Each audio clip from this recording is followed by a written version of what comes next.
బధిరులై ఉండక వాక్యము విత్తబడి వృక్షముగా మరల్పబడి ఆత్మఫలములను అనుగ్రహించు ధన్యకర జీవితమును నొసిగిపోసుగుడని కష్టపడిన ప్రతి హస్తాన్ని దీవించి కార్యనిర్వాహకులను కన్వీనర్స్ను జ్ఞాపకం ఉంచుకొని తగిన ప్రతిఫలాన్ని ఆత్మ సంబంధమైన ప్రతి ఆశీర్వాదాన్ని వారిపై అనుగ్రహిస్తారని ఈ చిన్ని ప్రార్థనను యేసునాథుని నామాన్ని అడిగి వేడుకొనుచున్నాను మా కన్న తండ్రి. ఆమేన్. సంతోషం ప్రియ దేవుని పిల్లలారా, ముందుగా ఈ అవకాశాన్ని నాకు అనుగ్రహించిన తండ్రి అయిన దేవునికి నా ప్రత్యేక కృతజ్ఞతలు. అటువలే వేదికని అలంకరించినటువంటి మా నాన్నగారు ఎంతో కాలం నుంచి వారి మాటలు వినుటకై ఎదురు చూస్తున్న వారు డాక్టర్ అండ్ ప్రొఫెసర్ లాసరస్ ప్రసన్నబాబు అన్నగారికి ప్రత్యేకంగా క్రీస్తునామములో నా ప్రత్యేక శుభాభివందనాలను తెలియజేసుకొనుచున్నాను. అటువలే వేదికని అలంకరించినటువంటి మా తోటి సాటి దైవజనులకును విచ్చేసిన మీకు కూడా ప్రభునామంలో నా ప్రత్యేక శుభాభివందనాలు. సంతోషం ప్రియులరా, గతించిన దినాన దైవజనుల నోట మీరు ఎన్నో గొప్ప వాక్కులను విని ఉన్నారని నేను ఆశపడుతున్నాను. మరి ఈరోజు కూడా ఈ అంశం గురించి కొంత భాగాన్ని అన్నగారి కంటే ముందు వివరించడానికి సిద్ధపడి ఉన్నాను. ముందుగానండి, కులం కుళ్ళు, మతం మత్తు, ధనం ధగ, దేవుడే దిక్కు. నిజంగా మానవుడు వేటి విషయంలోనైతే మోసపోతున్నాడో, ఏ అంశాలైతే మానవుల మధ్య కలహాన్ని రేపి అనుక్షణం పతనావస్థకు తీసుకొని పోతున్నాయో, ఈ 4 శత్రువుల గురించి మనం ఆలోచించాల్సి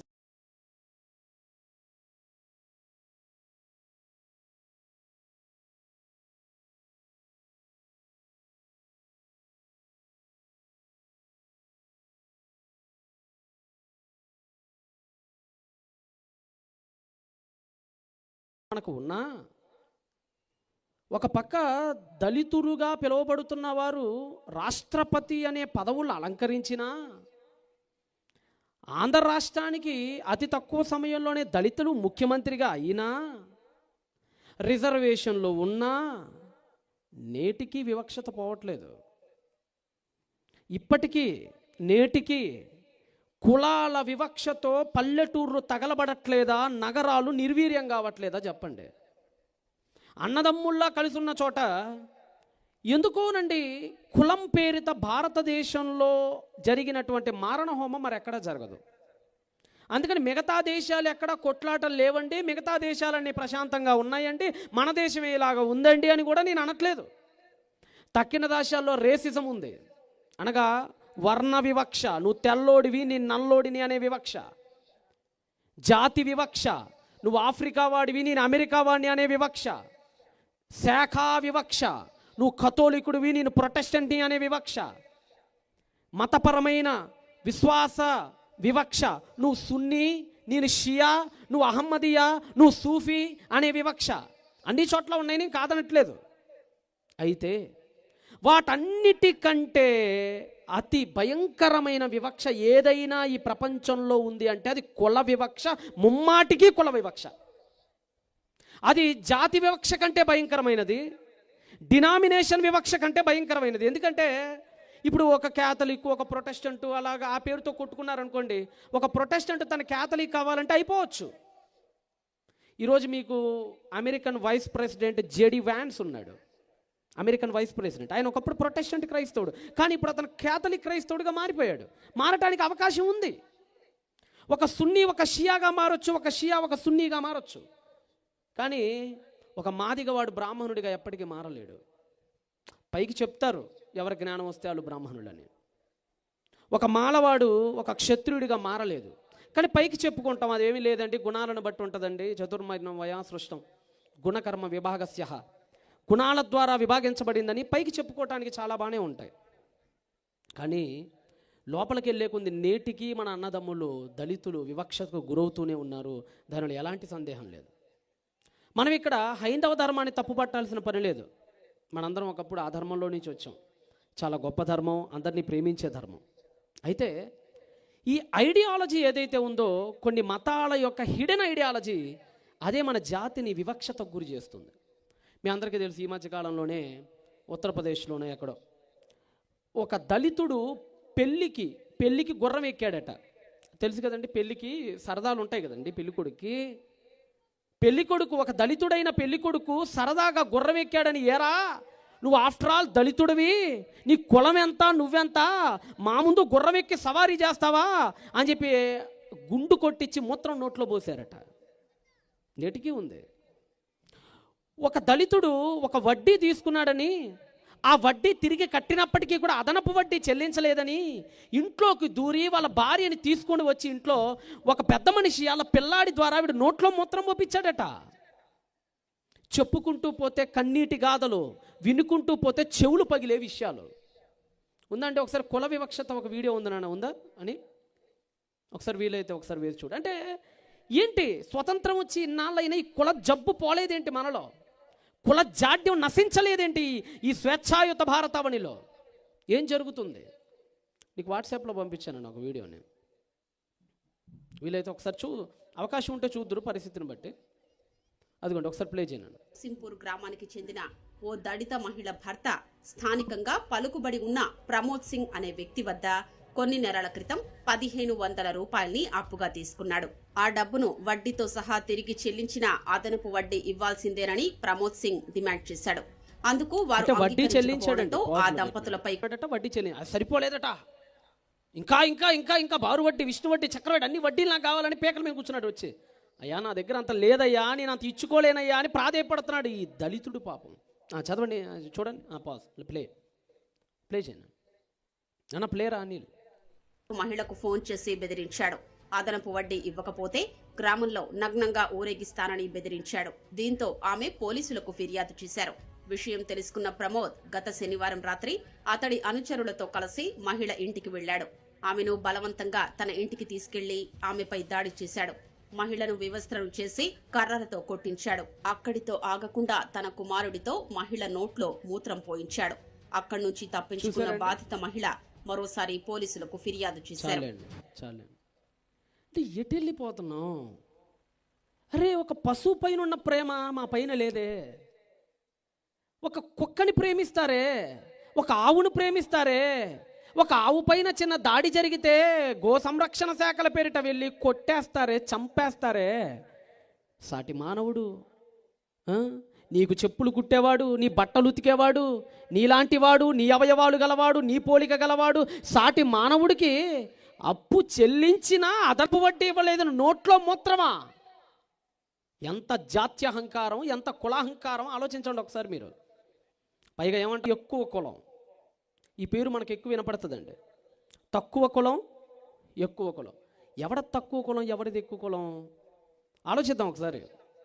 బైబిల్ ప్రకారంగా ఆలోచిద్దాం, సైన్స్ జెనెటిక్స్ ప్రకారంగా కూడా ఆలోచిద్దాం. తక్కువ కులం, ఎక్కువ కులం అని కుల అంతరాలను తీసుకొస్తున్నారు. అగ్ర కులాలు మనం కూడా చూడండి, అగ్ర కులాల పేరు చూడండి. అగ్రమా? అగ్రం ఏంటి? నిమ్న కులాల, నిమ్నత ఏంటి? అసలు పదాలేంటి? ఆ పేరేంటి? ఎవడు చెప్పాడు అసలు నీది అగ్ర కులం అని? ఎవడు చెప్పాడు నాది అసలు తక్కువ కులం అని? ఎవడు విభజించాడు? ఒకవేళ అగ్ర కులం వాడికి ఏమైనా 36 పళ్ళు ఉన్నాయా, నాకేమైనా 32 ఉన్నాయా? అగ్ర కులం అని చెప్పుకునే వాళ్ళకి ఏమైనా 10 లీటర్ల రక్తం ఉందా, నాకేమైనా 3 లీటర్లు ఏడిసిందా? అగ్ర కులం అని చెప్పుకునే వాడికి 4 కాళ్ళు ఉన్నాయా, నాకేమైనా 1 కాలే ఉందా? లేదే. నాకు 32 పళ్ళు, అతనికి 32 పళ్ళు, నాకు 5.5 లీటర్ల రక్తం, అతనికి 5 లీటర్ల రక్తం, నాకు 206 ఎముకలు, అతనికి 206 ఎముకలు, నాకు 150,000 ఎంట్రుకలు, అతనికి 150,000 ఎంట్రుకలు, నాకు 2 కాళ్ళు, అతనికి 2 కాళ్ళు, నాకు 2 చేతులు, అతనికి 2 చేతులు, గుండె, కాలేయం సమస్తం సమానమైనప్పుడు ఎక్కడొచ్చింది నీది పెద్దదని, ఎక్కడొచ్చింది నా తక్కువని? ఎవడు పెట్టాడు? గీయగూడని వాడు ఒక గీత గీశాడు. ఒకసారి వెళ్దామా? ముఖ్యంగా మన దక్షిణ భారతదేశం గురించి ఆలోచిద్దాం ఒకసారి. ఇప్పుడు మన మీటింగ్ జరుగుతుంది కర్ణాటక. మీకు కర్ణాటక పక్కనే మంత్రాలయం దాటితే మీకు ఆంధ్ర వస్తుంది, అటు పోతే తమిళనాడు వస్తుంది, ఇటు పోతే కేరళ వస్తుంది. దక్షిణ భారతదేశం గురించి అసలు మనం ఎక్కడి వారం, ఎచ్చటి వారం తెలియాలి కదా. నువ్వు పెద్దో నేను పెద్దో తెలియాలంటే మీ అమ్మ ఎవరో మా అమ్మ ఎవరో తెలిస్తే అర్థమైపోయింది. నువ్వు గొప్పడివో నేను గొప్పడివో తెలియాలంటే మీ నాయన ఎవరో నాయన ఎవరో తెలిస్తే అర్థమైపోద్ది. కాబట్టి అమ్మా నాయనలు ఎవరో చూద్దాం అసలు మనం ఫస్ట్ ఇక్కడ తేలిపోవాలి. ఒకసారి మనం దక్షిణ భారతదేశానికి వద్దాం. మనం ఎక్కడున్న దక్షిణ భారతదేశం అంటే మీకు తెలిసిందే, నా మ్యాప్ 1 ఉంటుంది, ఒకసారి చూపించిన దక్షిణ భారతదేశం. ఇప్పుడు మనం మీటింగ్ జరిగే ప్రాంతం నుంచి వెనక్కి పోదాం ఒకసారి. అండ్ మ్యాప్ ఒకటి ఉంటుంది చూడండి ఒకసారి, ఫస్ట్లోనే ఉంటుంది చూడు, సౌత్ ఇండియా మ్యాప్. అదిగోండి, ఇప్పుడు అక్కడ ఉన్నామండి మనం, అక్కడ ఉన్నాం. ఇది మన దక్షిణ భారతదేశం. నాన్న పక్కన ఇంకోటి ఉంటుంది చూడు, ఒక వేరో మార్క్ పెట్టి, అది కాదు నాన్న, ఆ మ్యాప్ పక్కనే సేమ్ లొకేషన్ ఐడెంటిఫికేషన్ కోసం ఒకటి పెట్టాను. అది కాదు నాన్న, 2 అని ఉంటుంది చూడు, దాని పక్కనే ఉంది నాకు ఇక్కడ చూసినప్పుడు. లొకేషన్ సింబల్ వేసి ఉంటుంది నాన్న, సింపుల్ అంతే. ఎస్, కొద్దిగా జూమ్ చేయి. లొకేషన్ సింబల్ ఉందా, అది ఇప్పుడు మనం ఉన్న లొకేషన్. ఇప్పుడు మీరుంది అక్కడే, మనం ఇప్పుడు అక్కడ ఉంది, గూగుల్ నుంచి ట్రాక్ చేసి తీసుకున్నదాన్ని. కర్ణాటకలో కూడా ఇప్పుడు ఇది ఏ దిన్ని అండి, ఇది బొడదిన్ని, అంతేనా? బొడదిన్ని, అది ఆ బొడదిన్ని లొకేషన్. అది ఇప్పుడు మన మీటింగ్ అక్కడే జరుగుతుంది. దీనంతా దక్షిణ భారతదేశం అంటాం. ఇదిగోండి, ఇప్పుడు ఇదంతా కర్ణాటక, దాని పక్కనే మీకు ఆంధ్రప్రదేశ్, దాని కింద తమిళనాడు, దానిపైన తెలంగాణ మీకు కనపడుతుంది కదా. ఈ మనకు భాషలు వేరు, మీకు తెలుసు. కర్ణాటక కన్నడ మాట్లాడతారు, తెలుగోడు తెలుగు, తమిళోడు తమిళ్. మీ అందరికీ తెలిసిన ఒక విషయం ఏంటంటే కర్ణాటకకి తెలుగుకి లిపి ఒకేలా ఉంటుంది. చాలేనండి, తీసేసేయండి. కర్ణాటకకి తెలుగుకి, తెలుగు వచ్చినోడండి కన్నడ ఈజీగా చదివేయగలడు కదా. చిన్న చిన్న తేడాలు ఉంటాయి అంతే, క్లియర్గా అర్థమైపోతుంది. ఇక్కడ రెస్టారెంటో అంటారు, ఓ వెళ్ళిద్ది ఇటు, మా దగ్గర ఇట్టు ఆగిపోయింది అంతే. ఇక్కడ అప్పుడప్పుడు చూస్తుంటా బారో రెస్టారెంటో అని వేస్తుంటాడు. తెలుగు కూడా ఈజీ చదివేస్తాడు దీన్ని, లిపిని రాయొచ్చు. చూడంగానే ఆ స్టేషన్లో దిగగానే అక్షరాలు అర్థమైపోద్ది. రా, యా, చూ, రు, ఏదో అక్కడక్కడ అడ్డగీతలు ఉంటాయి, ఆ కొమ్ములు కాస్త ఎక్కువ ఉంటాయి అంతే. భాష ఒకటేలా ఉంటుంది. మరి ఎందుకు మన మధ్య భాషా తేడాలు వచ్చినాయి? ఇప్పుడు మీరు కూడా ఆలోచించాలి ఒకసారి. మన అందరం ఒక తండ్రి అయిన ఆదాము నుంచి పుట్టినప్పుడు, మనందరం ఒక తల్లి అయిన హవ్వ నుంచి పుట్టినప్పుడు, నువ్వు కన్నడవాడివి ఎందుకు అయ్యావు, నేను తెలుగువాడిని ఎందుకు అయ్యాను, ఇంకోటి తమిళోడు ఎందుకు అయ్యాడు, ఇంకొకటి హిందీ వాడు ఎందుకు అయ్యాడు? అసలు ఇదంతా ఎక్కడి నుంచి వచ్చింది? ఇది మనకు అర్థం కావాలి. ఇది మనకు అర్థం కావాలంటేనండి అసలు మనం ఎక్కడ నుంచి వచ్చామో తెలియాలండి. సింపుల్. ఇప్పుడు ఇక్కడ మీటింగ్ జరుగుతుంది కాబట్టి మీరు చుట్టుపక్కల ప్రాంతాల నుంచి చాలామంది ఇక్కడికి వచ్చారు. అన్నగారి వాక్కులు మీరు అందరూ వినటానికి. మంత్రాలయం నుంచి వచ్చిన వాళ్ళు ఉండొచ్చు ఇక్కడ, లేదంటే కోసిగి, ఊరుకొంద, ఆ ప్రాంతాల నుంచి, ఐజా, తెలంగాణ, రాయచూరు, ఈ ప్రాంతాల నుంచి కూడా వచ్చిన వాళ్ళు ఉండొచ్చు. సభ కోసం మీరు వచ్చారు. వాస్తవానికి మీది ఊరు కాదు. ఇక్కడ సగంలో సగం మందిది ఈ ఊరు, మిగతా సగం మందిది వేరే ఊరు. ఏదో అన్న వాక్యాలు విందామని, దేవుడి వాక్యాలు మీరు ఇక్కడికి వచ్చారు. ఇది మీకు అర్థమైతే అసలు మనందరిది ఈ దేశం కాదు, ఈ ప్రపంచంలో ఎవరిది ఏ దేశము కాదు. మనందరం ఒక తల్లికి ఒక తండ్రికి ఒక ప్రాంతంలో పుట్టాం. కొన్ని పనుల రీత్యా మనం ఇక్కడికి వచ్చాం. అది మనం ఎలా చెప్పొచ్చు అంటే అసలు మనం ఎక్కడోళ్ళం అంటే ఒకసారి మీకు కొన్ని ఆధారాలు నేను చూపిస్తా. మీకు అందరికీ ప్రపంచ నాగరికతల మీద ఒక అవగాహన ఉండాలంటే, అసలు ఫస్ట్ ఈ కులాల జబ్బు పోవాలంటే, మతాల మౌఢ్యం పోవాలంటే మీకు ప్రపంచం పైన ఒక అవగాహన ఉండాలి. ఏంటండి అంటే వరల్డ్ సివిలైజేషన్స్ అని ఒక ఇమేజ్ ఉంటుంది, అది ఒకసారి చూపించాను నేను. వరల్డ్ సివిలైజేషన్ అంటే ప్రపంచంలో ఎక్కడ మనుషులు ఉండేవాళ్ళు కాదు, 4 చోట్లే మానవాళి ఉండేది. మీరు మళ్ళీ చెప్తున్నా, ఇప్పుడు ఈ బుడదీనిలో ఇప్పుడు మీరు జనాలు ఉన్నారు. 1000-2000 సంవత్సరాల కిందటి ఈ బుడదీనిలో జనాలు ఉండేవాళ్ళు కాదు. 4000 సంవత్సరాలకి వెళ్తే కర్ణాటక సగం ఖాళీ. 6000 సంవత్సరాల కింద కడితే అన్ని అడవులు, అన్ని వృక్షాలు, ఎక్కడ పట్టిన జంతువులు, మనుషుడు ఉండేవాడు కాదు. మనందరం వలసకొచ్చాం. అదిగోండి మీకు ఇప్పుడు ఒక ఇమేజ్ చూపించాను. ఇది ప్రపంచ నాగరికతలు అంటారండి వీటిని. చాలామంది చదువు లేని వాళ్ళు ఉన్నారు కదా, అయినప్పటికీ కూడా అర్థం చేసుకునే ప్రయత్నం చేయండి. మీకు 4 రంగులు కనపడుతున్నాయి ప్రపంచ పటం. అది 4 రంగులు. మొదటిది పసుపు రంగు కనపడుతుంది మీకు, పసుపు రంగు. నాన్న కర్సర్ పెట్టి చూపిస్తుండు అజయ్. దాన్ని నైలు నది నాగరికత అంటారు, అంటే ఐగుప్తు నాగరికత. ఆ పక్కన ఆకుపచ్చ రంగు ఇంకోటి ఉంది, అది మెసపోటేమియా నాగరికత. అంటే ఏంటి సార్ అంటే, నాగరికత అంటే జనాలందరూ కలిసి అక్కడే ఉండేవాళ్ళు, ఇంకెక్కడ ఉండేవాళ్ళు కాదు. వాళ్ళు అక్కడే పనులు చేసుకుంటూ, అక్కడే వ్యవసాయం చేసుకుంటూ, అక్కడే భవనాలు కట్టుకుంటూ అక్కడక్కడే బతికేవాళ్ళు, ఇంకెక్కడ ఉండేవాళ్ళు కాదు. ఇంకోటి బ్లూ ఉంది, అది మన భారతదేశానికి చెందినటువంటి సింధు నది నాగరికత, ఇండస్ వ్యాలీ సివిలైజేషన్ అంటారు బ్లూ. పక్కన రెడ్ కలర్ ఒకటి ఉంది, అది చైనా నాగరికత. ఇంతేనండి. ప్రపంచం మొత్తంలో మనుషులు ఈ 4 చోట్లే ఉండేవాళ్ళు ఒకప్పుడు, ఇంకెక్కడ ఉండేవాళ్ళు కాదు. ఈ 4 చోట్లే, పసుపు రంగు ఉన్న చోట, ఆకుపచ్చ రంగు ఉన్న చోట, బులుగు రంగు ఉన్న చోట, ఎర్ర రంగు ఉన్న చోట. ఈ ప్రపంచం మొత్తం ఖాళీ, ఎక్కడ ఉండేవాళ్ళు కాదు. ఈ 4 చోట్ల మాత్రమే జనాలు నివసించేవాళ్ళు కొన్ని వేల సంవత్సరాల క్రిందట. కొంతమంది హంటర్ గ్యాదరర్స్ని, కొంతమంది ట్రైబల్ గ్రూప్స్ని పక్కన పెట్టేస్తే, ఎక్స్క్లూడ్ చేస్తే, అంటే ఈ 4 చోట్ల ఉన్న జనాలే ప్రపంచంలో విస్తరించారు. మనం ఎక్కడి నుంచి వచ్చాం ఇది మీకు అర్థం కావాలంటేనండి, మన భారతదేశం యొక్క ముఖ్యంగా దక్షిణ భారతదేశం ఎక్కడి నుంచి వచ్చిందో తెలియాలంటేనండి, ఏ మాట కామాట తమిళ జాతి మనకు చాలా ఉపయోగపడిందండి. తమిళులు, ఒక విషయంలో తమిళుల పట్ల నాకు చాలా గౌరవం ఉంది. ఎందుకంటే వాళ్ళ భాషని చాలా సురక్షితంగా కాపాడుకున్నారు వాళ్ళు. ఎంత సురక్షితం అంటే కల్తీ కావట్లేదు వాళ్ళ భాష, కల్తీ లేదు వాళ్ళ భాషలో. వేల సంవత్సరాల నుంచి మహమ్మదీయులు పరిపాలించారు భారతదేశాన్ని, ఉర్దూ స్వరబల్ లేకపోయింది వాళ్ళ భాషలో. 200 ఏళ్ళు ఇంగ్లీష్ వాళ్ళు పరిపాలించారు మన భారతదేశాన్ని, ఇంగ్లీషు చొరబల్ లేకపోయింది వాళ్ళ భాషలో. వాళ్ళ భాష కల్తీ లేని భాష. అందుకని ఇప్పుడు కూడా స్టాలిన్ గారు, మీకు తెలుసు, మన ఉత్తర భారతదేశంలో ఉన్న మోడీ గారు హిందీని మస్ట్ చేశారు సబ్జెక్ట్స్లో. అంటే ఇప్పుడు చదువుకునే పిల్లలు ఉంటారు కదా, మా స్కూల్కి వెళ్ళే పిల్లలు, చదువుకునే పిల్లలు ఖచ్చితంగా చదువుకునే పిల్లలందరూ హిందీ నేర్చుకోవాలని చెప్పారు మోడీ గారు, మన ప్రధానమంత్రి వర్యులు గౌరవనీయులు.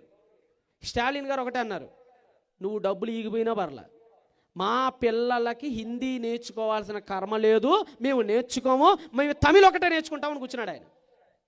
వాళ్ళు ఇప్పటి నుంచి కాదు, కొన్ని వేల సంవత్సరాల నుంచి కూడా వాళ్ళు అలానే ఉన్నారు. వాళ్ళ భాషని కల్తీ కాకుండా, వాళ్ళ కల్చర్ని కల్తీ కాకుండా కాపాడుకున్నారు వాళ్ళు. వీళ్ళు మనకి చాలా హెల్ప్ అవుతారు. మీరు నమ్మినా నమ్మకపోయినా తెలుగు భాష చాలా కల్తీ అయిపోయింది. కొంతమంది లేదు, తెలుగులో కూడా యాసల పేరుతో కొట్టుకుంటారు, మాది కల్తీ తెలుగు, మీది అసలు తెలుగు అని. మా ఆంధ్ర వాళ్ళకో పిచ్చి ఉంది, మా కోస్టల్ ఆంధ్ర వాళ్ళకి అసలైన తెలుగు మాది అంటారు వాళ్ళు. అసలు కాదు, సిసలు కాదు, అన్నీ తప్పే. అసలు అనే పదమే ఉర్దూ. ఇప్పుడు అసలైన తెలుగు మాది అంటాడే, అరే బాబా అసలు అనేది ఉర్దూరా నాయన, సిసలు అనేది ఉర్దూరా నాయన, జరిమానా అనే పదం ఉర్దూరా నాయన, నికార్స్ అనే పదం ఉర్దూరా నాయన, కిటికీ అనే పదం ఉర్దూరా నాయన, కుర్చీ అనే పదం ఉర్దూరా నాయన. అన్ని ఉర్దూలే. తెలుగులో కూడా చాలా కల్తీ అయిపోయింది, తెలుగు కూడా చాలా కల్తీ అయిపోయింది, చాలా కల్తీ అయిపోయింది. కన్నడలో కూడా వచ్చింది, అయితే కన్నడ వాళ్ళు కొద్దిగా తొందరగా మేల్కొన్నారు. ఇప్పుడు బెంగళూరు వెళ్తుంటే మన 3 రోజులు బెంగళూరులో ముగించుకొని వస్తున్నాం మేము సభలో. ఇప్పుడు బెంగళూరులో కూడా కల్చర్ మారింది. నార్త్ ఇండియన్స్ అంటారు, మీరు కన్నడ నేర్చుకోండి, మా భాష మీరు నేర్చుకోండి, మేము మాట్లాడడం మీ హిందీ, మీరే మా కన్నడ నేర్చుకోండి అని చెప్తున్నారు వాళ్ళు. ఇప్పుడు పర్లేదు, కర్ణాటక వాళ్ళు కొద్దిగా మేలుకున్నారు భాషను సంరక్షించుకోవడంలో. మా వాళ్ళు విఫలమైపోయారు, మీ అందరికీ తెలుసు. యాసల పేరుతో కొట్టుకు చేస్తున్నారు తప్ప కల్తీ పడకుండా కాపాడుకోవడంలో విఫలమైపోయారు. మీరు తమిళ వాళ్ళని ఆలోచించారనుకోండి, తమిళ భాషకి హిబ్రూ భాషకి చాలా దగ్గర సంబంధం ఉంటుందండి, చాలా దగ్గర సంబంధం ఉంటుంది. ఉదాహరణకి కొన్ని పేర్లు, ఇప్పుడు అమ్మ, మన తెలుగులో కూడా అమ్మ అనే అంటారు, హిబ్రూలో కూడా ఇమ్మ, తమిళ్లో కూడా అమ్మ. మీరు కన్నడ వాళ్ళ నాన్నని ఏమంటారమ్మా? అబ్బా. హిబ్రూలో కూడా అంతే, అబ్బా, సేమ్ అంతే అని అంటారు. రాత్రి అనకే ఇరు అంటారు. ఎక్కడ? నేను అనేది హిబ్రూ గురించి. తమిళనాడు కూడా అలానే. ఇప్పుడు ఉదాహరణకి ఈ ఏలాం అంటే స్థలము. మీకు ప్రభాకరన్ పిల్లయ్య ఐడియా ఉన్నాడా? చంపేశారు. ప్రభాకరన్ పిల్లయ్య లేదు. తమిళ్ ఈలం అంటే స్థలం. తమిళనాడులో కూడా ఈలం అంటే స్థలం, హెబ్రీలో కూడా ఈలం అంటే స్థలం. చాలా కంపారిజన్స్ ఉంటాయి. ఎందుకో తెలుసా? భాష కల్తీ కాలేదు కాబట్టి ప్రాచీనత్వం మిగులుంది వాళ్ళలో. ఇప్పుడు ఈ తమిళనాడులో కానీ దక్షిణ భారతదేశంలో కానీ మనందరి భాషకి హిందీకి సంబంధం కనపడట్లేదండి, శాస్త్రవేత్తలు ఎంత ఎదిగినా. ఇప్పుడు మీకు చూపించాను బులుగు రంగులో ఒకటి చూపించాను ఇందాక మీకు. బులుగు రంగులో ఒకసారి మీరు అది చూపించండి. బులుగు రంగులోది ఇందాక వరల్డ్ సివిలైజేషన్స్ బ్లూ అంటే మీకు అర్థం కావాలని నేను బులుగుని బాగా పామరత్వంలో మాట్లాడుతాను. అదిగోండి అక్కడ ఉంది చూసారా? అక్కడ మనకి వాళ్ళు అంతరించిపోయారండి. ఆ బ్లూ రంగులో ఉన్న వాళ్ళందరూ అంతరించిపోయారండి, చచ్చిపోయారండి, వాళ్ళందరినీ చంపేశారు. వాళ్ళందరూ ఇప్పుడు లేరు. కానీ వాళ్ళు ఒకప్పుడు వాడిన ఆర్టిఫాక్ట్స్ అంటారు, కళాకృతులు, వస్తువులు ఇప్పుడున్న మన భాషలకి, మన కర్ణాటకకి, తెలుగుకి, తమిళ్కి ఆ బులుగు రంగులో ఉన్న వాళ్ళకి చాలా దగ్గర సంబంధాలు ఉన్నట్టుగా ఆంథ్రోపాలజిస్టులు తేలుస్తున్నారు. చాలా దగ్గర సంబంధం. వాళ్ళ డిఎన్ఏ మన డిఎన్ఏ, వాళ్ళ భాష మన భాష చాలా దగ్గరగా కనపడుతుందట.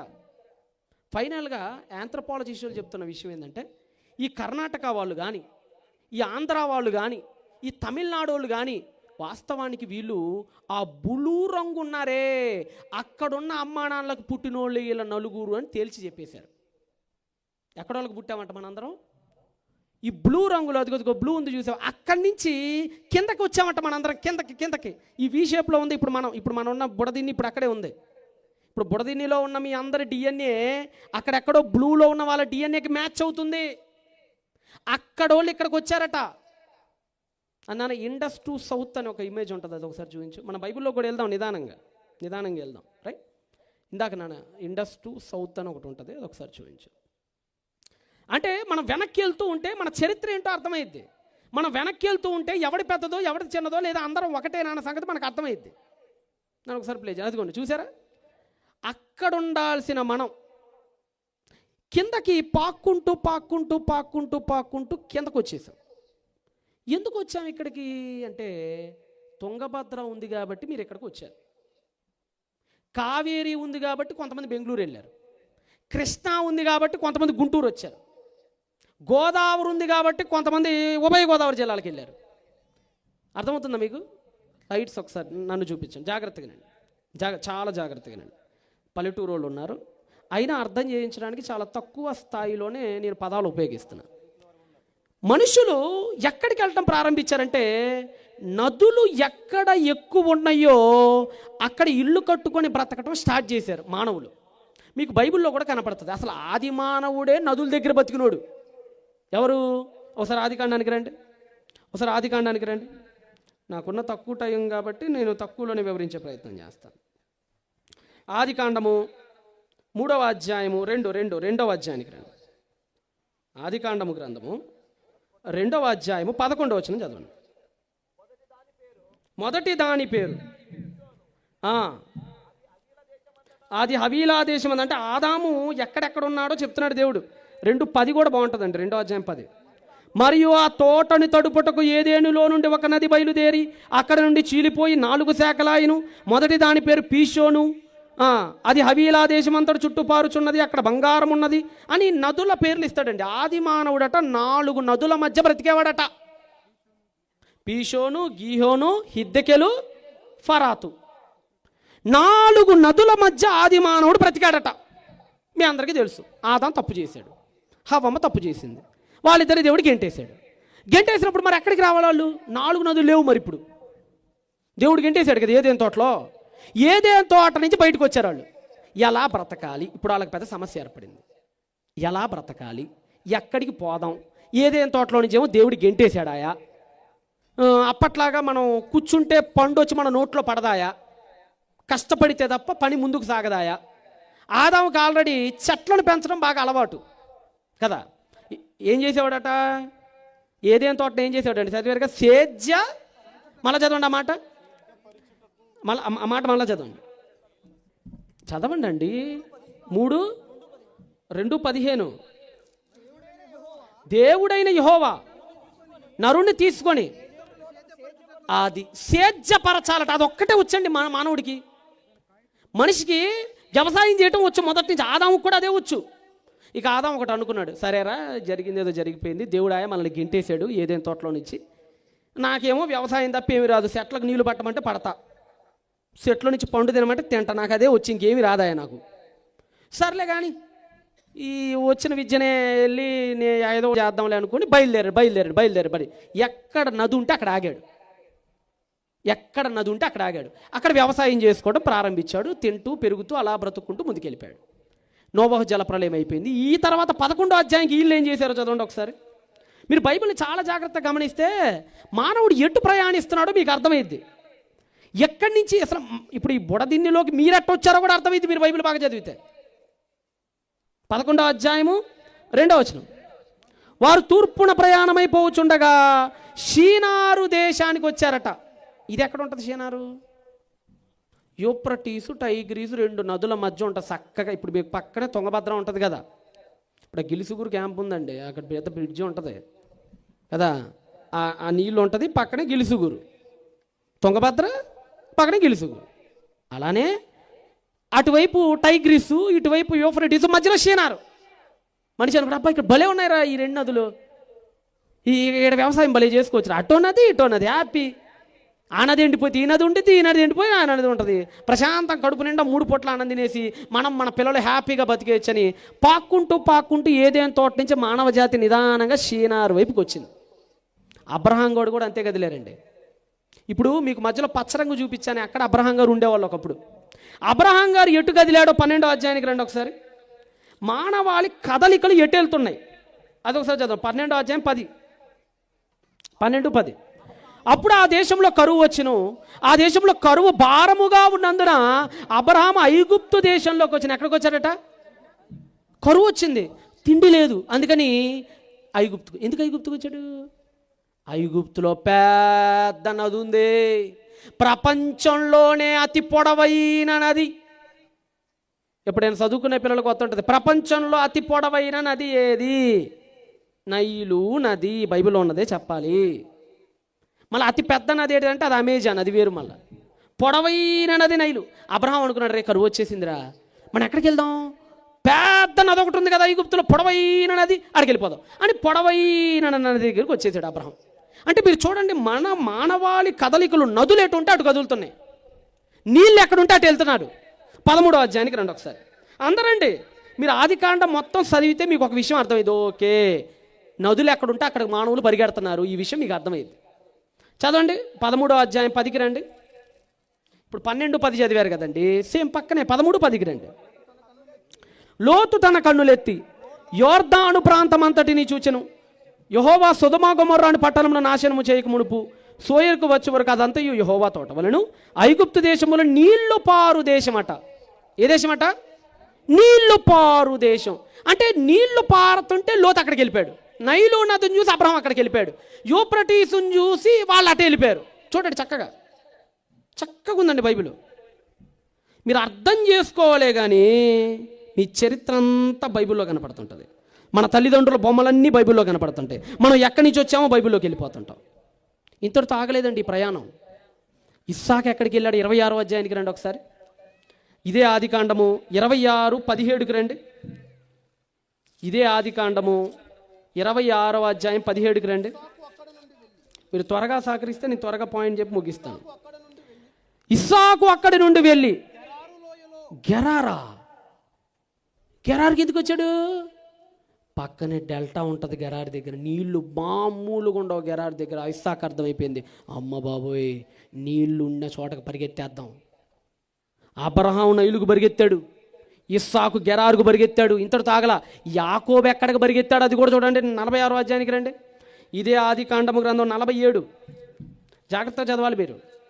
ఆదికాండము 47. ఆదికాండంలోనండి ప్రపంచ జాతుల ఉత్పత్తి, వాళ్ళ కదలికలు అన్నీ ఉంటాయండి.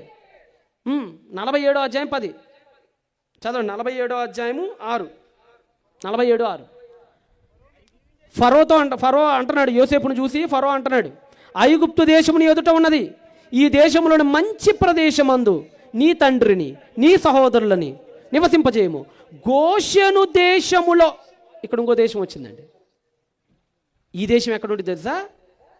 మామూలుగా ఉండదు, పరవళ్ళు తొక్కుతుంటుంది నైలు నది, దాని పక్కనే ఉంటుంది. రాజమండ్రి లాగా గోషెరలాగా. రాజమండ్రి ఇప్పుడు నేను వెళ్ళారనుకోండి, కృష్ణమ్మ గోదావరి పరవళ్ళు తొక్కుతుంటుందండి, పైకి వచ్చి తన్నుతుంటాయి అప్పుడప్పుడు బ్రిడ్జ్కి. రాజమండ్రి అలా. అంటే మీరు జాగ్రత్తగా గమనిస్తే ఆదాము నీళ్లున్న చోటకు పరిగెడుతున్నాడు, అతని నుంచి వచ్చిన సంతానాలు నీళ్లున్న షీనారుకు అటు పరిగెత్తిని. అబ్రహాము నీళ్లున్న నైలు నది వైపు కిందకు వచ్చాడు, ఇస్సాకు నీళ్లున్న గెరారు వైపు వెళ్ళాడు, యాకోబు నీళ్లున్న గోషెర వైపు. అంటే నీళ్లు ఎక్కడ కనపడితే అక్కడ నీళ్లు. వీళ్ళు వెళ్తున్న ప్రతి ఊర్లో నీళ్లు ఉంటున్నాయి. నదీ పరివాహిక ప్రాంతాలు. అంటే నది ఎక్కడుంటే అక్కడికి వస్తున్నారు. ఎందుకంటే నదితో వీళ్ళకి సంబంధం ఏంటంటే, మరి చేపలు పట్టుకుని తినాలంటే నదే, వ్యవసాయం చేసి నీళ్లు బారించాలంటే నదే, నది లేకపోతే జీవం ఏదా? ఎవరికి లేదు. ఇలా ఆదాము దగ్గర నుంచి నదులు ఎక్కడుంటే అక్కడికి దిగటం ప్రారంభించాడు మానవుడు. అలా దిగుతూ సింధు నది దగ్గరికి వచ్చాడు మానవుడు. ఎక్కడికి వచ్చాడు? సింధు నది. ఇక్కడ ఉండదు, కాశ్మీర్ దగ్గర ఉండిద్ది అది. కాశ్మీర్. ఎందుకంటే ఆ దగ్గర ఏదేం తోటకి ఎన్ని దగ్గర మందే దూరం కొత్త ఏదేం తోటకి. సింధు నది దగ్గరికి వచ్చి అక్కడ ఆగాడండి. అక్కడ కొన్ని వందల సంవత్సరాలు మానవులు బ్రతికారు.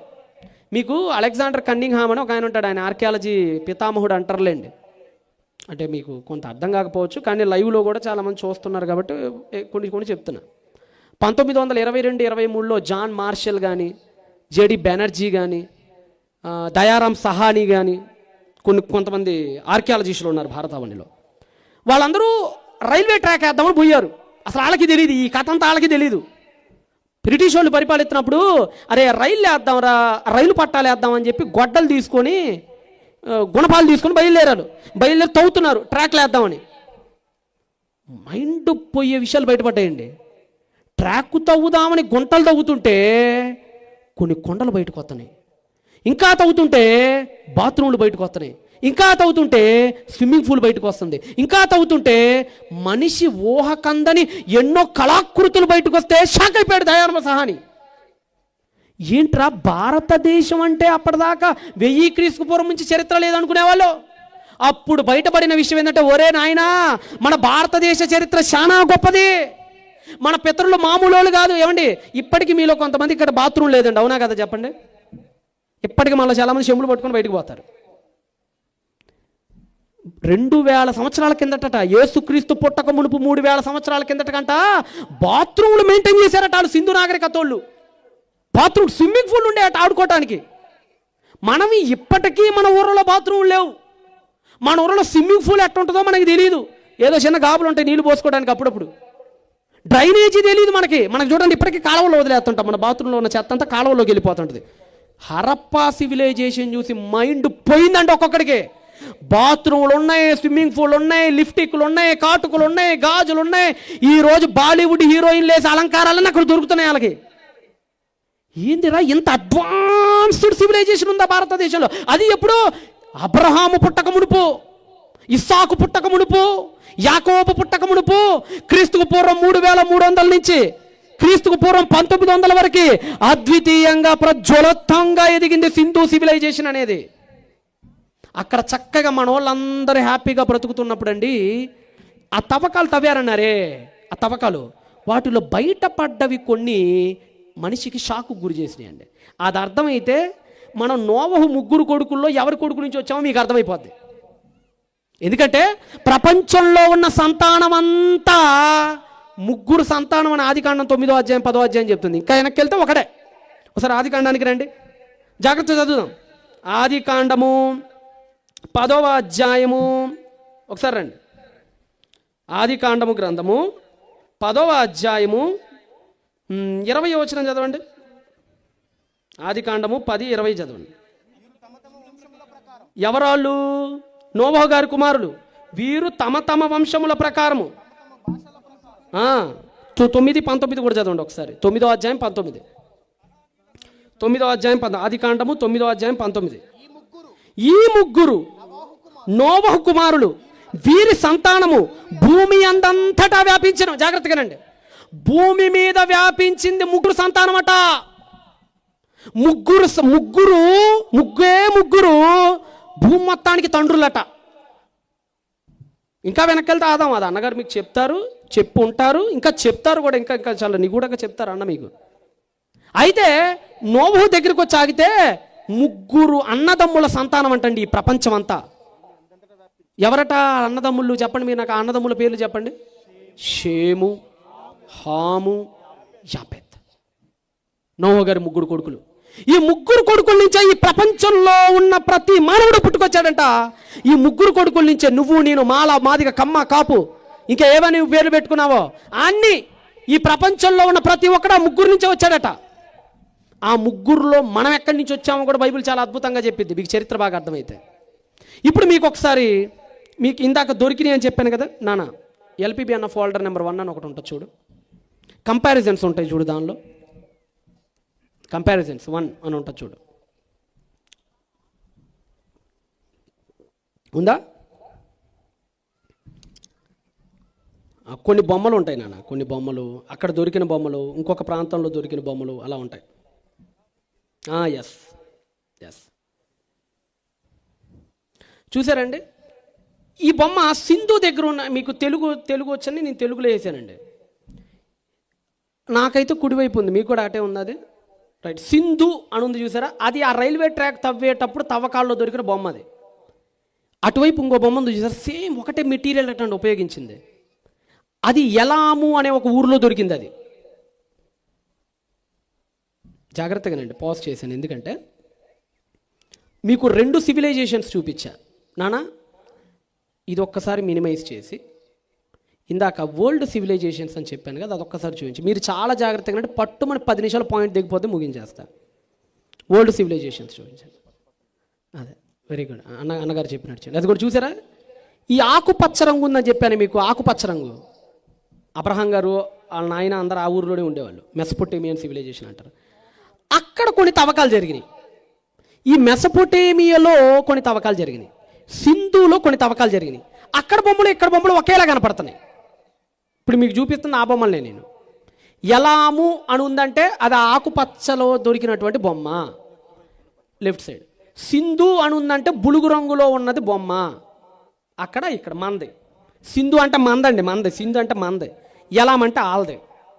ఇప్పుడు నాన్న కంపారిజన్స్ అన్నీ చూపించినాను. ఎలాము ఇందాక చూపించారు కదా, అలానే చూపించండి. ఎలాము, సింధు ఆ ఇమేజెస్ ఒకసారి చూపించండి. మీకు 2-3 వరుసగా చూపిస్తాను, మీరు చాలా జాగ్రత్తగా ఐడెంటిఫై చేయాలి. ఒకేలా ఉంటాయి.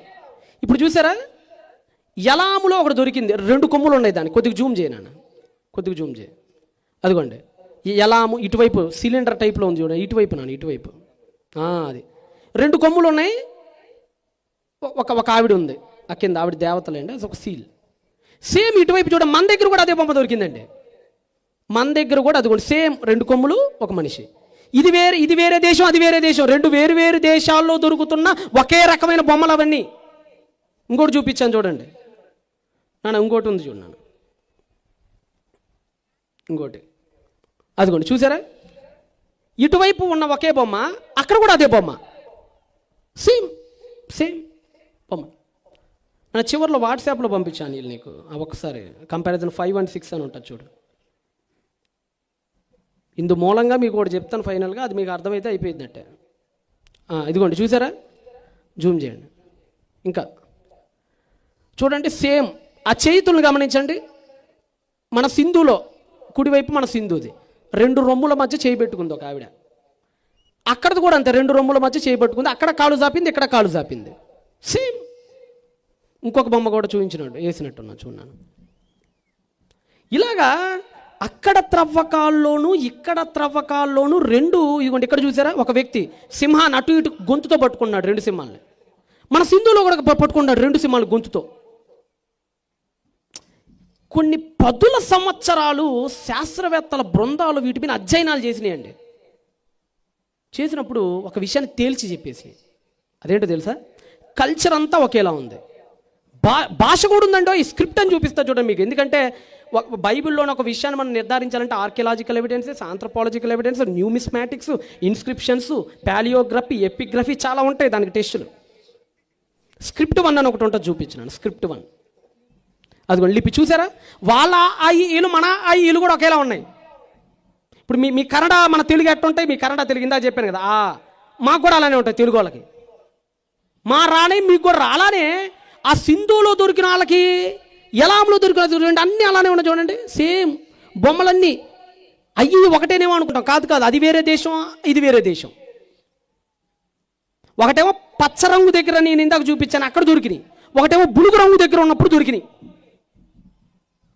ఇప్పుడు ఒక నిర్ణయానికి అనేక మంది స్కాలర్లు వచ్చారు, అందరూ కాదు కొంతమంది.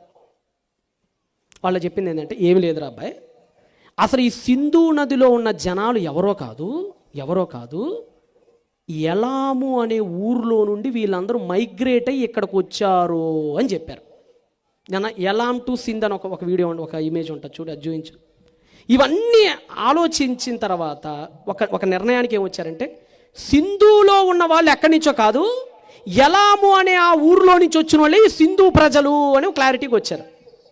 ఎలామ్ టు సింధ్ అని ఉంటుంది నాన్న చూడు, ఇండస్ అని కానీ అలా ఎలాంతో ప్రారంభమైంది, అది చూపించు. ఉందా?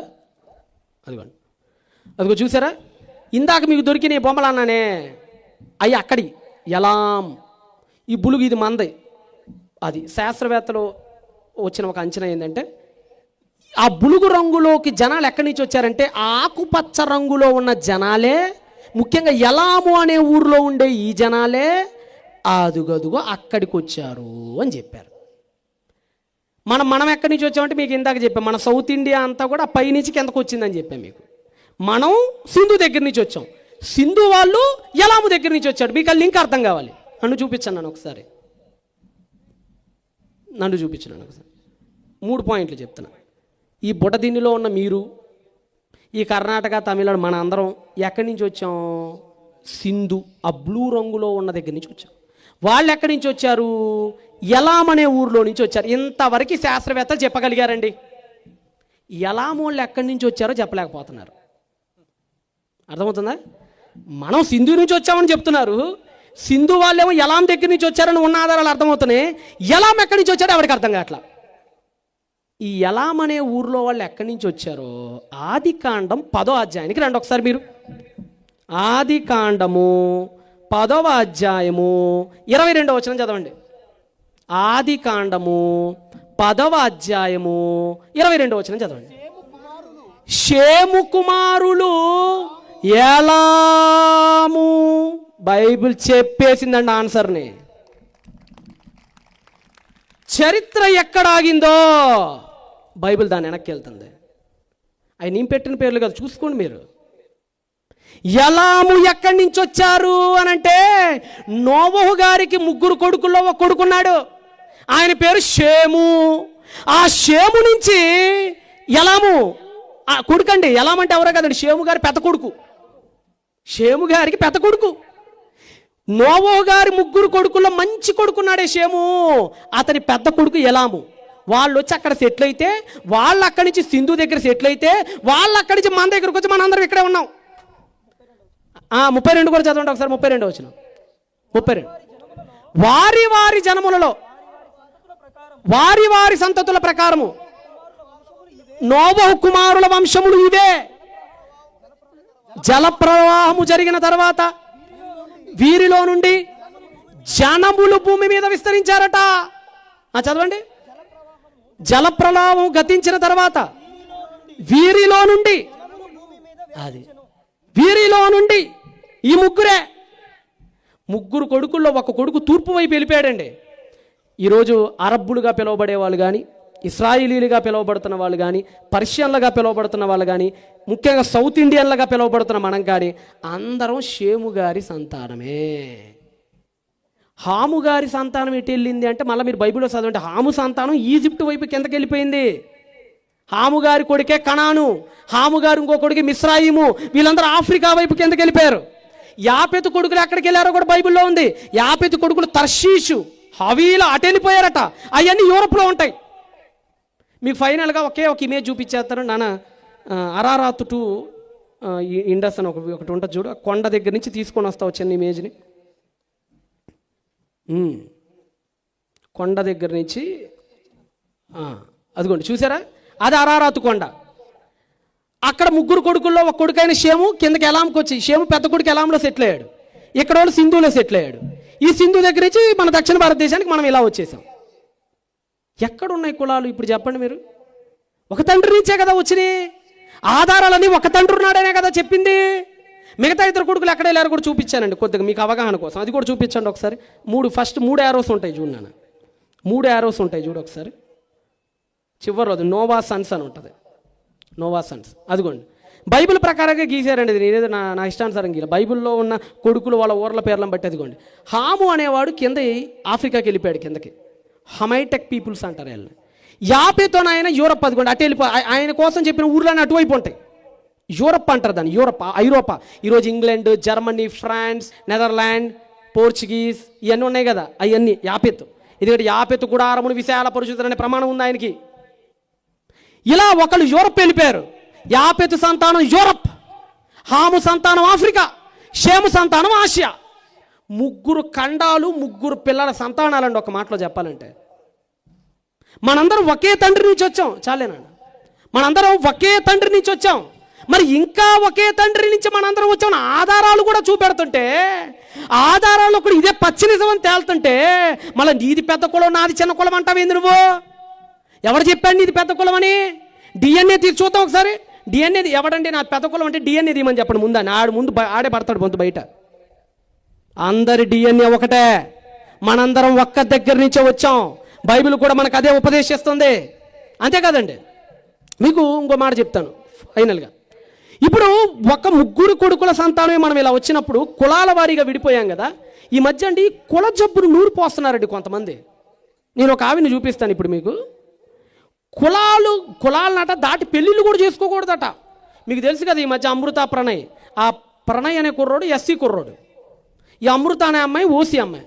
చంపేశాడు కదండి, మీకు తెలుసు కదండి. 2 కోట్లు సుఫార్ ఇచ్చి చంపేశాడేటండి. మొన్న మధ్య హైదరాబాద్లో జరిగిందండి. రోజు కంటే కులాంతర వివాహాలు చేసుకుంటున్నారని కొన్ని వందల మందిని నరికి చంపేస్తున్నారు. ఎందుకంటే నువ్వు దళితుడివే. నిన్న చూశానండి పేపర్ కట్టింగ్. నువ్వు మాలదాని మమ్మేం చేస్తావే అనేసారు పైన. చుండూరు ఘటన, కారంచేడు ఘటన, మాలల్ని మాదిగ సోదరుల్ని ఉచ్చకోతలు కోసారు కొంతమంది. ఎందుకో చిన్న చూపు. డాక్టర్ బాబాసాహెబ్ అంబేద్కర్ గారు అదే చౌదార్ చెరువుకు పరిగెత్తాడు ఆయన. చౌదార్ చెరువుకి వెళ్ళి ఎవడంటరాని వాడో ఎవడు అగ్రవర్ణాడు తేల్చాలని పంచాయతీ పెట్టాడు ఆయన చౌదార్ చెరువు దగ్గర. మహారాష్ట్ర అంతా వణికిపోయింది ఆ రోజు అంబేద్కర్ గారి ఆ యొక్క నిరసనను చూసి. ఈరోజు భారతదేశం చక్కగా కులాంతరాల్లోకి, మా గుంటూరు దగ్గర అంటే ఈ మధ్య వచ్చేటప్పుడు గమనిస్తున్నానండి, ఇల్లు అద్దెకి ఇవ్వబడనని బోర్డు పెట్టారండి. కింద ఏం రాశారండి? కింద ఓసీ బీసీలకు మాత్రమే. దౌర్భాగ్యుడ, ఇంతకంటే వివక్ష ఉందా? ఓసీ బీసీలకా? వాళ్ళు ఇచ్చే డబ్బులకి మేము ఇచ్చే డబ్బులకి ఏంట్రా తేడా? ఆవిడ 10 రూపాయలేమో మా 5 రూపాయలతో సమానమా? ఏంటి అసలు ఎక్కడ తేడా? ఏంటా వివక్ష? కులాల జాడ్యంతో కుట్లాడుతుంది ఈరోజు మన భారతదేశం, మన స్వతంత్ర భారతదేశం. ఒకసారి ఒక ఆవిడ వీడియో చూపిస్తారండి. నిజంగా కులాలను దాటి పెళ్ళిళ్ళు చేయకూడదు అని ఆవిడ ఎంత పబ్లిక్గా చెప్తుందో ఒకసారి చూడండి. ఒక ఆవిడ అంటారండి, వేరే కులం వాళ్ళని పెళ్లి చేసుకుంటేనట్టండి. మీకు చెప్తున్నా, ఇప్పుడు మాల సోదరులు ఉన్నారు, మాదిగోళ్ళం పెళ్లి చేసుకున్నా, మాదిగ సోదరులు ఉన్నారు, వాళ్ళు మాల, లేదంటే కమ్మ కాపు, లేదంటే రెడ్డి కాపు ఏదైనా అనుకోండి, చేసుకుంటేనట ఎవరైతే చేసుకుంటారు, ఇప్పుడు అబ్బాయి చేసుకున్నాడు ఒక కులాంతరంగా అమ్మాయిని, ఈ అబ్బాయి వాళ్ళ అమ్మా నాన్నలంట చచ్చిపోయిన తర్వాతట నరకంలో ఉన్న దూతలట వెనక్కి తిప్పి పిల్లల మీద కొడతారట చచ్చిపోయేదాకా. ఇదెక్కడ దిక్కుమాలిన లాజిక్ రా నాయన.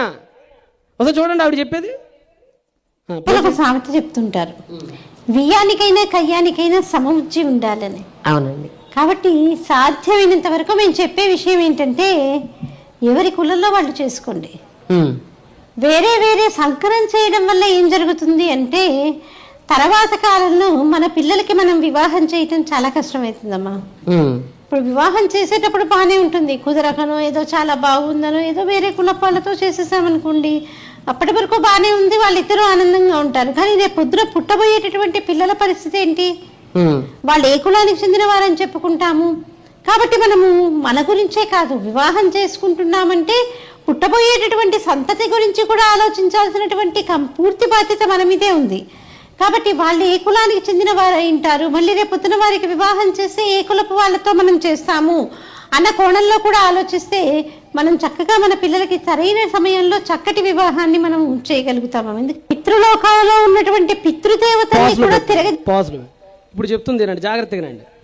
ఇప్పుడు చెప్తుంది, పితృలోకంలో ఉన్న పితరులు అంటే మన అమ్మా నాన్నలు చచ్చిపోయి పైలోకానికి వెళ్తారు కదా, పైలోకానికి, వాళ్ళ గురించి చెప్తుంది. ప్లే చేయను. ఒకటి ఇలాంటి తప్పు చేశాడు కాబట్టి తప్పకుండా నువ్వు శిక్ష అనుభవించి తీరాల్సిందే అని పితృదేవతల్ని కూడా తిప్పి కొడతారు. దీంతో పాటుగా తల్లి తండ్రి వెళ్ళిపోయిన తర్వాత ఉత్తర క్రియలు చేయాలన్నా కూడా గురించి మళ్ళా పెట్టు, మీకు బాగా అర్థం కావాలి, అది మనం చేయగలుగుతాము. ఎందుకు పితృలోకాలలో ఉన్నటువంటి పితృదేవతల్ని కూడా తిరగదిప్పి కొడతారట. తిరగదిప్పట అంటే కాళ్ళు పైకెత్తి తలకాయ తెంచి పిల్లల మీద కొడతారన్నమాట. ఇప్పుడు ఎందుకు? నువ్వు వేరే కులం అమ్మాయిని చేసుకున్నావని. చూడండి ఎంత మూఢనమ్మకాలను నూరు పోస్తున్నారు చూడండి. తిరగదిప్పి కొడతారట, తిరగదిప్పి. అప్పుడే పుట్టిన పిల్లలు గబక్కన ఆడవలేదనుకోండి, ఇట్టనే కొడతారు పాపం, కాళ్ళంటే పైకెత్తి కొడతారు, అట్ట కొడతారట. ఎప్పటిదాకా? ఇక ఈ తరతరాలు కొడతానే ఉంటారట. ఎందుకు? నీ కొడుకు కులాంతర వివాహం చేసుకున్నాడే భూమి మీద అని. ఎంత మూఢనమ్మకం! ఎంత కుల వివక్ష! ఈవిడేమైనా చూసి వచ్చిందేమో మరి, పైకి వెళ్ళి పిల్లల మీద కొడతాన్ని. ఏందండి అసలు ఎటు పోతున్నామండి? మీకు విషయం చెప్పండి అండి, కులాలలోనట ఏ కులమో ఆ కులంలో పెళ్లి చేసుకుంటేనట జెనెటికల్గా ప్రాబ్లమ్స్ ఎదురవుతున్నాయట. మళ్ళా చెప్తున్నాను, వీలైనంత వరకు క్రైస్తవులుగా మనం కులాంతర వివాహాల వైపే మొగ్గు చూపాలి. ఒకే కులంలో వాళ్ళని పెళ్లి చేసుకుంటేనట ఫ్యూచర్లో వెన్నుముకకు సంబంధించిన వ్యాధులు కూడా వస్తున్నాయట. రక్త మార్పిడి జరగాలండి, రక్త మార్పిడి జరగట్లేదు. అదే కులం అదే కులం అదే కులం, మనం అదే కులం, మన పిల్లలు అదే కులం, వాళ్ళ పిల్లలు అదే కులం. ఈ కులంలో మార్పిడి జరగట్లా, రక్తం జెనెటిక్స్ మారట్లా. చివరికి వ్యాధులు ప్రబలయ్యే అవకాశం ఉందని సైంటిస్టులు కూడా హెచ్చరిస్తున్నారు. మీకు ఒక చిన్న పేపర్ క్లిప్ వీడియో ఒకటి చూపిస్తాను, అది చూసి మనం ముగించేసుకుందాం. రైట్? పేపర్ క్లిప్ వీడియో ఒకటి ఉంటుంది చూడండి. అదిగోండి, చూసారా? కొద్దిగా ఫస్ట్ నుంచి పాజ్లో పెట్టినాను, కొద్దిగా చూసారా? ఒకే కులం పెళ్ళిళ్ళతోనూ వ్యాధులు. చూసారా? ఒకే కులంలో పెళ్ళిళ్ళతో వ్యాధులు వస్తున్నాయట. ప్లే చేయండి ఇంకా. చూసారా?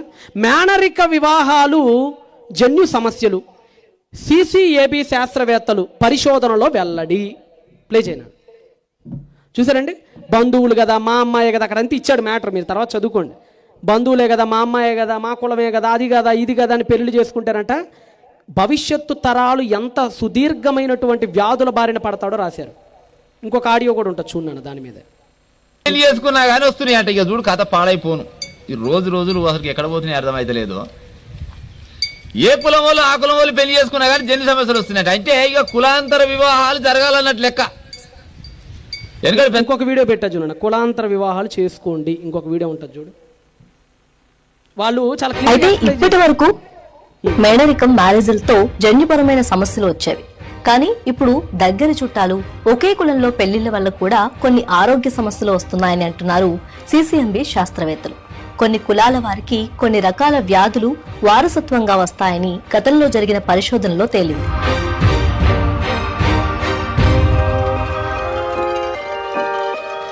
ఒకే కులంలో ఎక్కువగా పెళ్లిళ్లు చేసుకోవడం కూడా కొన్ని వ్యాధుల తీవ్రతకు దారితీస్తుందని తేలింది. చివరకు వాటికి వాడే ఔషధాలు కూడా భిన్న ప్రభావాలను చూపిస్తాయని పేర్కొంది. 4 వేర్వేరు సమూహాలకు చెందిన 281 మంది జన్యుక్రమాలను పరిశీలించిన తర్వాతనే నిర్ధారణకు వచ్చినట్టు సైంటిస్టులు తెలిపారు.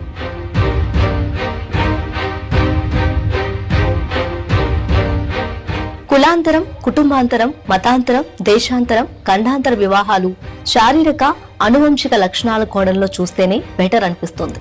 అఫ్కోర్స్ కొన్నిసార్లు సంస్కృతులు, అలవాట్లు, భాషలు, తత్వాలు పడకపోవచ్చు. కానీ ఓవరాల్ గా చూస్తే అలాంటిదే బెటర్ అనిపిస్తోంది. కీళ్లు, వెన్ను, లిగ్మెంట్లలో వాపు, మంటకు కారణమయ్యే స్పాండిలైటిస్ కు జన్యుపరమైన మార్పుతో సంబంధం ఉందని. చాలండి మనకు సమయం లేదు. ఇంకోటి చెప్పమంటారా? ఇలా ఒకే కులంలో అదే రొచ్చులో కొట్టుమెట్టాడుతూ ఇక అక్కడక్కడే పెళ్లిళ్ళు చేసుకుంటూ గోడల మీద దాటి బయటికి రాలేదనుకోండి, భవిష్యత్ తరాలలో పారాసిటమాల్ వేసిన వాళ్ళకి జ్వరం తగ్గదట. భవిష్యత్తు తరాలలో టానిక్ మందు వేసిన వాడికి జలుబు తగ్గదట. వ్యాధి నిరోధక శక్తి అట్టడుక్కు పడిపోద్దట.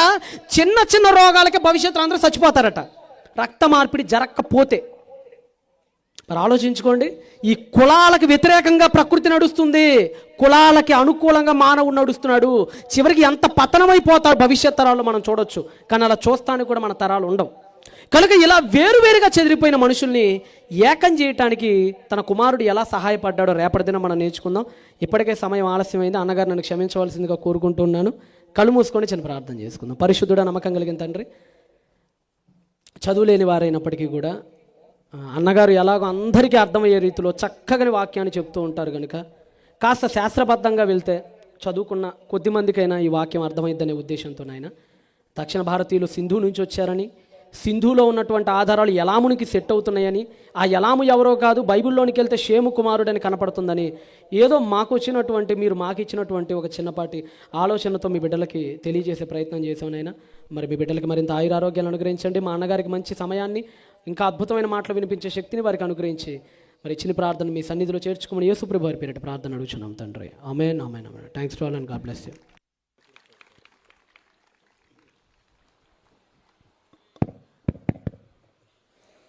అమ్మయ్య, కులం కుళ్ళు, మతం మత్తు, కుల గోడలు కూల్చాడండి. నిజంగా అప్డేట్. బైబిల్ ఓపెన్ యూనివర్సిటీ అంటేనే ఆత్మీయ తండ్రి నేర్పిన మహాజ్ఞానపు సంగతులు సభ్య సమాజానికి ఇలాంటి సభలలో ఆయన మాట్లాడుతున్నప్పుడు నీళ్లు తాగటానికి కూడా సమయాన్ని ఇవ్వక గుటికడు నీళ్లు మింగితే కూడా మాటలు మిస్ అవుతాయనే ఆలోచనతో ఈ ఉద్యమాన్ని ముందుకు తీసుకొచ్చాడు ఆత్మీయ తండ్రి గారు.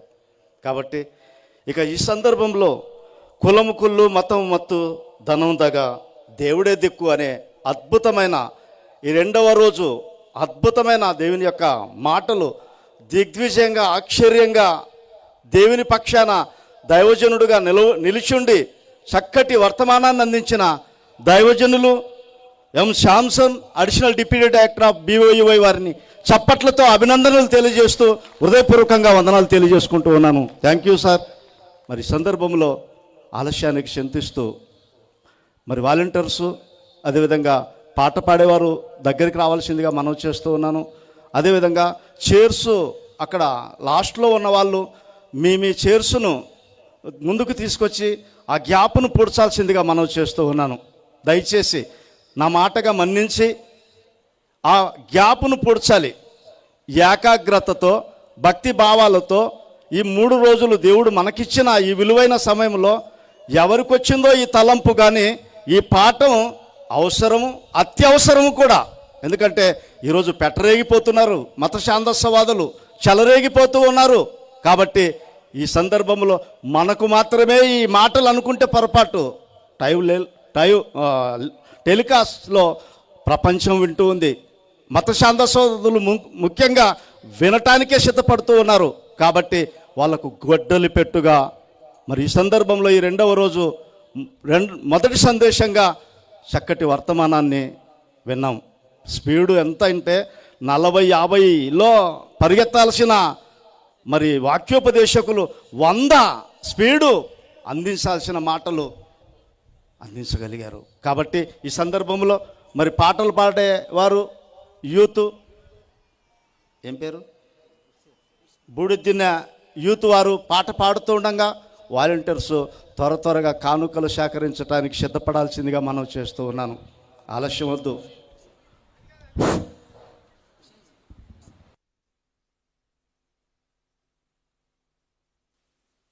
హలో.